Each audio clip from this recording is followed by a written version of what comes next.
She ticks like a lead pencil following a list, checking off item by item, making sure everything's in its place until the list dissolves into a mush of paper left out in the rain beside the red wheelbarrow, the manuscript pecked out by those damn white chickens.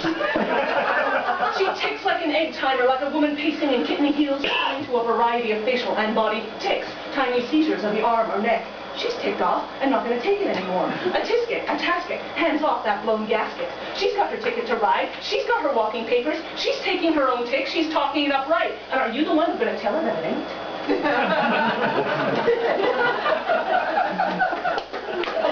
Yeah, that gets around.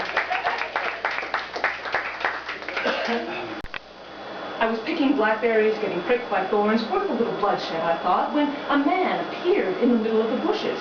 And I thought I was having a religious experience, because no one could stand in those thorns but Christ with his crown. So my mouth agape, my hands red with juice, I froze until the man said, "I'd like some of those myself."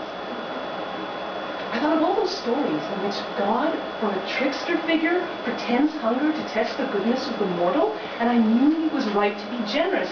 But then again, he was one more man to feed, to gather and for. So I said, "There's enough for everyone, but you better get picking." The man's face darkened. I could see now he was standing on a path through the bushes. He said, "This is private property." If my grandmother was alive, she'd be furious at the waste of food. And I thought of Bill Bissett and said, "Hey, nobody owns the earth." I thought that would settle it. But the man said, "Well, I own this piece of it. Get off my land, you dirty hippie." I knew that he wasn't talking to me. Somebody said those words to him 30 years ago when he bummed around the island, frazzle-headed and finding himself before the family money did. Slept rough and loved a girl with hair down to her waist.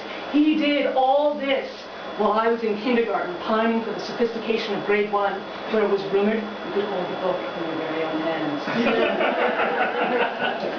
I offered him the berries I had picked, and he said he was calling the police to see if I offered them berries when they slapped me with a trespassing fine.